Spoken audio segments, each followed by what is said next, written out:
Hello दोस्तों, study wings online में आपका बहुत बहुत स्वागत है। तो दोस्तों, जैसे कि आप जानते हो, ये प्लेटफॉर्म रहने वाला है सभी कम्पिटिटिव एग्जाम्स के लिए। तो दोस्तों, ये हमारा व्हाट्सएप नंबर है, किसी की कोई भी क्वेरी है तो वो हमें इस नंबर पे कांटेक्ट कर सकते हैं। तो जैसे कि हमारी एमसीक्यू सीरीज जो है चल रही है, उसकी 2 वीडियोस आ भी चुकी हैं। तो उसका अगर किसी को पीडीएफ चाहिए तो वो हमारे टेलीग्राम चैनल पे मिलेगा, और साथ ही साथ इंस्टाग्राम पे हमें फॉलो करना ना भूलें। और एक और बात मैं आपको बता दूं, तो यहाँ पे जेकेपीएससी का कंटेंट जो है हमारे चैनल पे पड़ा हुआ है, और भी बहुत सारा कंटेंट आने वाला है, तो आप उसे देख सकते हैं। ठीक है, तो बढ़ते हैं हम अपने क्वेश्चन नंबर फर्स्ट की तरफ। तो देखिए, पहला क्वेश्चन पूछा गया है इंडस वैली सिविलाइजेशन से। तो बोलता है इसमें से कौन सी ऐसी साइट है जो जानी जाती है यूनिक वाटर मैनेजमेंट सिस्टम के लिए। ठीक है, तो देखिए दोस्तों, इनमें से अगर हम बात करें तो यहाँ पे जो साइट है जो फेमस है वाटर मैनेजमेंट सिस्टम के लिए, तो वो है ऑप्शन नंबर सी, यानी कि धोलावीरा। ठीक है, बाकियों की हम बात करें तो हड़प्पा जो है वो पहली साइट थी जो डिस्कवर की गई थी कब, 1921 में। किसके द्वारा? दयाराम साहनी के द्वारा। अब ये पाई कहाँ पे जाती है? पंजाब पाकिस्तान में आपको देखने को मिलेगी। और ये साइट जो है ये फेमस क्यों है? यहाँ पे देखो, हमें मैसिव ग्रीनरीज एक तो देखने को मिली थी, और साथ में इनका जो एडवांस्ड अर्बन प्लानिंग थी दोस्तों। ठीक है, और उसके बाद हम देखेंगे यहाँ पे मोहनजोदारो अगर हम देखें तो ये भी पाकिस्तान में आपकी पाई जाती है। और ये किस लिए फेमस है? एक तो ग्रेट बाथ हमें यहाँ पे देखने को मिला था, और साथ में एक स्टैच्यू मिला था डांसिंग गर्ल का। ठीक, और कालीबंगन की बात करें तो ये भी फेमस है किस चीज़ के लिए? Oldest flow of agricultural feeds अगर आप देखें तो वो हमें इस साइट्स पे देखने को मिलती हैं। ठीक है, तो इसका जो आंसर है वो रहने वाला है सी, यानी कि धोलावीरा कहाँ पे है? गुजरात में। हाँ, धोलावीरा कहाँ पे है? गुजरात में।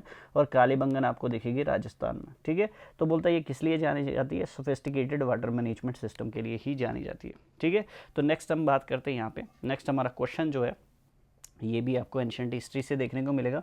बोलता फेमस प्रशस्तीस। अब ये प्रशस्तीस क्या होती है? प्रेजिंग इंस्क्रिप्शन होती है। तो बोलता कंपोज की गई थी जो कब? गुप्ता पीरियड के दौरान, और उन रूलर को ग्लोरीफाई किया जाता था। अब बोलता कौन सा ऐसे जो पोइट थे उन्होंने कंपोज की थी अलाहाबाद पिलर इंस्क्रिप्शन, जो किसको प्रेज करती थी? समुद्रगुप्त को प्रेज करती थी। तो इनमें से अगर आप देखें तो ऑप्शन नंबर बी जो है वो सही रहने वाला, क्योंकि हरिसेन जो थे वो कोर्ट पोइट थे। किसके? ये जो एम्परर समुद्रगुप्त थे उनके कोर्ट पोइट भी थे, और साथ में मिनिस्टर भी थे। ठीक है, तो इन्होंने ही कंपोज की हुई है वो जो भी इंस्क्रिप्शन इलाहाबाद पिलर पे कंपोज की गई हैं। ठीक है, उसमें उन्होंने क्या बताया हुआ है? जो समुद्रगुप्त है उनकी मिलिट्री कैंपेन और कंक्वेस्ट के बारे में बताया हुआ। ठीक, तो बढ़ते हैं हम अपने क्वेश्चन नंबर 3 की तरफ। तो क्वेश्चन नंबर 3 जो है हमारा वो यहाँ पे देखने को मिलेगा आपको।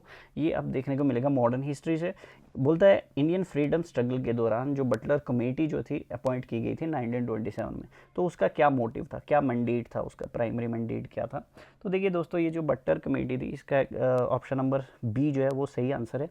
मतलब बोलता है ये एग्जामाइन कर रहे थे नेचर ऑफ रिलेशनशिप बिटवीन किसके बीच? पैरामाउंट पावर और Indian princely state. Paramount power यानी कि ब्रिटिश क्राउन और इंडियन जो प्रिंसली स्टेट थी उनके बीच का रिलेशन। ठीक है, अगर हम यहाँ पे देखें तो बोलता है ये कमेटी जो है बनाई गई थी 1927 में, और इसका ऑब्जेक्टिव क्या था? इन्वेस्टिगेट करना, साथ में क्लैरिफाई करना जो रिलेशनशिप है किसके बीच? एक तो पैरामाउंट पावर यानी कि ब्रिटिश क्राउन के बीच, और साथ में प्रिंसली स्टेट के बीच। ठीक है, और साथ में उन्होंने इंश्योर भी किया था कि जो प्रिंस हैं उनके जो राइट्स हैं उनको प्रोटेक्ट किया जाएगा।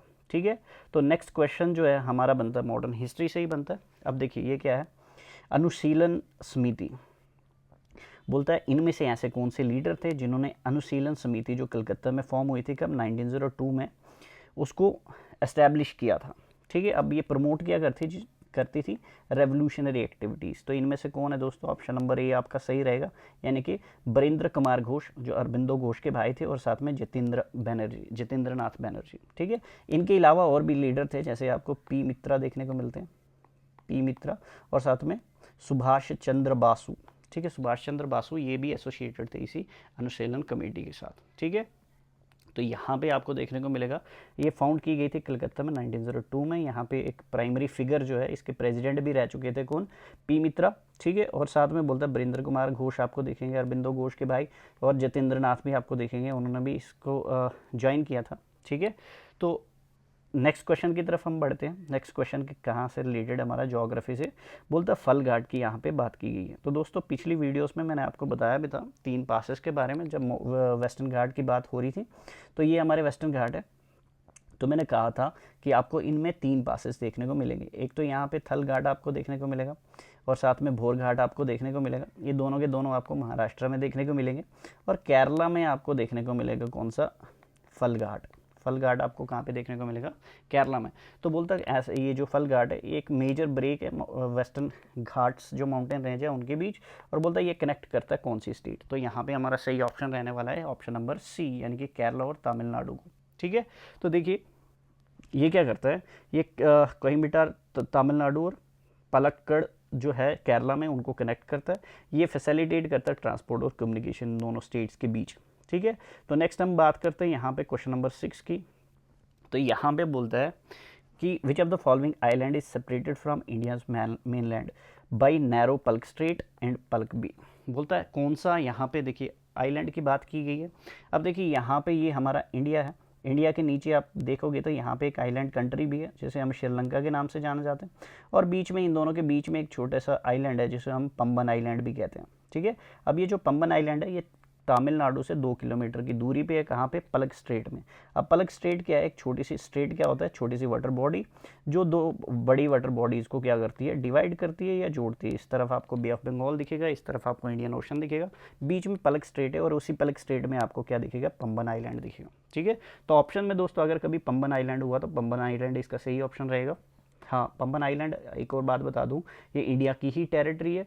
इसमें आपको जो राम सेतु ब्रिज जो है वो इधर ही देखने को मिलेगा पंबन आइलैंड में, और अगर ये ना हुआ तो फिर श्रीलंकन आइलैंड आप इसे कह सकते हो। ठीक, तो बढ़ते हैं हम अपने अगले क्वेश्चन की तरफ। हाँ देखिए यहाँ पे एक लैंडफॉर्म की बात हो रही है। ठीक है, अब बोलता है बर्चन्स, बर्चन जो है क्रीसेंट शेप्ड सैंड ड्यून होता है, और बोलता है प्राइमरली कहाँ कौन से जोग्राफिकल इन्वायरमेंट में पाया जाता है। तो देखिए दोस्तों जहाँ पे सैंड ड्यून्स की बात हुई तो इसका मतलब कहाँ पे पाया जाएगा, ये डेजर्ट में ही पाया जाएगा। तो ऑप्शन नंबर सी जो है वो हमारा सही रहता है। अब देखिए बर्चन्स क्या होते हैं, एक क्रीसेंट शेप्ड लैंड मास होता है, यानी कि सैंड ड्यून होते हैं जो कहाँ पे होता है, डेजर्ट में। अब इसमें क्या होता है, इसके जो आगे ये जो पॉइंट्स हैं, ये पॉइंट्स जो होते हैं ये अपोजिट डायरेक्शन में होते हैं, जो विंड ब्लो करती है इस तरफ से, और ये जो इसके पॉइंट्स हैं ये अपोजिट डायरेक्शन में होते हैं। इस तरीके का लैंड मास आपको देखने को मिलता है कहाँ पे, डेजर्ट में। तो उसी को हम क्या कहते हैं, बर्चन्स कहते हैं दोस्तों। ठीक है, तो नेक्स्ट क्वेश्चन की अगर हम बात करें, देखिए नेक्स्ट क्वेश्चन हमारा है पॉलिटी से। अब बोलते हैं which article of Indian constitution empowers the parliament to create all India services common to both the union and the state. बोलते हैं ऐसी कौन सा आर्टिकल है जो एम्पावर करता है पार्लियामेंट को ताकि वो क्या कर सके, क्रिएट कर सकें ऑल इंडियन सर्विसेज, चाहे वो सेंटर के लिए हो या स्टेट के लिए हो। ठीक है, तो यहाँ पे आपको पहले देखना होगा नीचे। देखिए पहले अगर यहाँ पे हम बात करें आर्टिकल 360 की, तो ये आप सबको पता होगा, फाइनेंशियल इमरजेंसी। ठीक है, और दूसरा आर्टिकल, इनकी बात क्यों कर रहा हूँ, क्योंकि सब इनके बारे में मोस्टली जानते हैं। तो यहाँ पे प्रेसिडेंट रूल की बात हो रही है। ठीक है, अब ये दो आर्टिकल्स बचते हैं, आर्टिकल 312 और आर्टिकल 249। ठीक है, चलो पहले आर्टिकल 312 की बात करते हैं। तो आर्टिकल 312 जो है वो एम्पावर करता है किसको, पार्लियामेंट को, ताकि वो क्या कर सके, क्रिएट कर सके सभी जो सर्विसेज हैं, ऑल इंडियन सर्विसेज हैं, चाहे वो स्टेट के लिए हो सेंटर के लिए हो, वो क्रिएट कर सकता है। लेकिन दोस्तों अब देखिए ये और साथ में ये आर्टिकल्स, इन दोनों में एक कॉमन चीज़ है। पहले तो ये समझ लेते हैं, आर्टिकल 312 समझ लेते हैं, पहले आर्टिकल 312 समझ लेते हैं। देखिए इसमें क्या होता है, ये दोनों जो है ना, ये पावर्स हैं किसकी, राज्यसभा की पावर्स हैं। ठीक है, ये पावर्स हैं किसकी, राज्यसभा की। अब देखिए इसमें क्या होता है, राज्यसभा जो है वो क्या करती है, एक रेजोल्यूशन पास करती है। क्या, एक रेजोल्यूशन पास करती है दोस्तों। अब रेजोल्यूशन जो पास होता है वो भी कैसे होता है, 2/3 मेजॉरिटी से पास होता है। ठीक है, अब रेजोल्यूशन पास जब 2/3 मेजॉरिटी से हो गया, फिर ये पार्लियामेंट को पावर देते हैं। ठीक है, पावर दी जाती है पार्लियामेंट को, और पार्लियामेंट को पावर किस विषय में दी जाती है, अब दोनों अलग अलग विषय हैं यहाँ पे, आर्टिकल 312 और 249। देखिए यहाँ पे पार्लियामेंट को पावर दी जाती है ताकि वो क्या कर सके, क्रिएट कर सके ऑल इंडियन सर्विसेज, चाहे वो सेंटर के लिए हो या फिर स्टेट के लिए हो। ये कौन कहता है, आर्टिकल 312। अब यहाँ पे आर्टिकल 249 की बात हो रही है। यहाँ पे भी रेजोल्यूशन पास किया जाता है किसके द्वारा, राज्यसभा के द्वारा 2/3 मेजॉरिटी के साथ, और फिर पार्लियामेंट को पावर मिलती है। लेकिन यहाँ पे पावर किस बारे में मिलती है, यहाँ पे पावर मिलती है दोस्तों, जो पार्लियामेंट है वो क्या कर सकता है, स्टेट लिस्ट पे लॉस बना सकता है। अगर वो कहीं नेशनल इंटरेस्ट की बात हो रही हो तो वहाँ पे इस टाइम पे राज्यसभा रेजोल्यूशन पास करके पार्लियामेंट को पावर देती है ताकि वो स्टेट लिस्ट पे लॉज जो है वो बना सके। अब देखिए यहाँ पे 3 लिस्ट हमारी है, जैसे कि आप फेडरलिज्म जानते ही हो, तो यहाँ पे आपको स्टेट लिस्ट मिलेगी, कंकरेंट लिस्ट मिलेगी, और यहाँ पे यूनियन लिस्ट मिलेगी। तो यूनियन लिस्ट पे लॉज कौन बनाते हैं, यहाँ पे सेंटर बनाता है। कंकरेंट लिस्ट पे आपको यहाँ पे देखने को मिलेगा, यहाँ पे स्टेट भी बनाती है और सेंटर भी बनाती है, ठीक है। लेकिन यहाँ पे अगर सेम सब्जेक्ट पे लॉ बनाया तो सेंटर का ही माना जाएगा। उसके बाद जो स्टेट लिस्ट है उस पर जो लॉ बनाती है वो स्टेट ही बनाती है। लेकिन यहाँ पे आता है आर्टिकल 249, इसका मतलब ये हो गया राज्यसभा अगर रेजोल्यूशन पास करके पावर दे दे पार्लियामेंट को तो वो भी क्या कर सकते हैं, स्टेट लिस्ट पे लॉ जो है उसको बना सकते हैं, ठीक है। तो दोस्तों बढ़ते हैं अपने अगले क्वेश्चन की तरफ। देखिए यहाँ पे क्या लिखा है कि ये जो कॉन्सेप्ट है प्रोसीजर एस्टैब्लिश्ड बाय लॉ, बोलता है ये की पिलर है आर्टिकल 21 का। तो आर्टिकल 21 आप जानते हो लाइफ और लिबर्टीज की बात करता है। तो बोलता है ये की पिलर है उसका। तो आप हमें ये बताओ कि ये हमने कॉन्स्टिट्यूशन से लिया है, लेकिन कौन सी कंट्री के कॉन्स्टिट्यूशन से लिया है। तो दोस्तों हमने तो ये ब्रिटेन की कंट्री से लिया है, ठीक है। देखो ये जो टर्म है, ये जो कॉन्सेप्ट है, ये आपको देखने को मिलेगा यूनाइटेड किंगडम में भी और जापान में भी, इनके कॉन्स्टिट्यूशन में आपको देखने को मिलेगा, उन्हीं से हमने लिए, ठीक है। फिर एक मेनका गांधी का केस आया था, उसमें एक और जो टर्म थी, एक और जो कॉन्सेप्ट था वो लेके आए थे हम, ड्यू प्रोसेस ऑफ लॉ, ठीक है। तो ये दोनों टर्म्स क्या होती हैं, ये एक शॉर्ट वीडियो में हम बनाऊंगा तो उसमें आपको क्लैरिफाई कर दूंगा दोनों के दोनों कॉन्सेप्ट, ठीक है। तो बोलता है ये जो प्रोसीजर एस्टैब्लिश बाय लॉ है, ये हमने जापानीज़ या यहाँ पे ब्रिटेन कॉन्स्टिट्यूशन या ब्रिटिश कॉन्स्टिट्यूशन से हमने लिया था। और उसके बाद आता है मेनका गांधी वाला केस, और उसके बाद हमने अमेरिका से क्या लिया, ड्यू प्रोसेस ऑफ लॉ, ठीक है। तो बढ़ते हमारे अगले क्वेश्चन की तरफ। अगला क्वेश्चन है हमारा क्वेश्चन नंबर 10। बोलते हैं under which constitutional amendment act was the voting age of Indian reduce from 21 years to 18 years, ठीक है। बोलते हैं ऐसे कौन सी अमेंडमेंट एक्ट थी जिसमें हमने जो वोटिंग एज है उसको कम किया था 21 साल से 18 साल, ठीक है। तो दोस्तों अगर यहाँ पे हम बात करेंगे तो यहाँ पे हमारा ऑप्शन जो रहने वाला है वो रहने वाला है सी, यानी कि 61st अमेंडमेंट एक्ट जो था 1988 का, उसमें हमने क्या किया था, एज जो है 21 ईयर्स से 18 ईयर्स कर दी थी, ठीक है। अब यहाँ पे बात करते हैं 42nd अमेंडमेंट की। तो दोस्तों इसको हम मिनी कॉन्स्टिट्यूशन भी बोलते हैं, ठीक है। मिनी कॉन्स्टिट्यूशन भी हम इसको बोलते हैं। क्यों बोलते हैं, क्योंकि इसमें हमने बहुत सारी अमेंडमेंट्स की थी अलग अलग चीज़ों में। जैसे बात करें हम प्रेम्बल में हमने की थी, हमने इंट्रोड्यूस किया था फंडामेंटल ड्यूटीज़ को, और इसमें हमने क्या किया था, कुछ स्टेट सब्जेक्ट्स को कंकरेंट लिस्ट में भी डाल दिया गया था, और भी ऐसे बड़ी सारी चीज़ें जो हमने अमेंडमेंट की थी, ठीक है। फिर यहाँ पे बात होती है 44th अमेंडमेंट की। अब ये जो 44th अमेंडमेंट है, इसमें आपने देखा होगा पहले हमारे जो फंडामेंटल राइट्स थे वो कितने थे, वो थे 7, अब कितने हैं, अब हैं 6, ठीक है।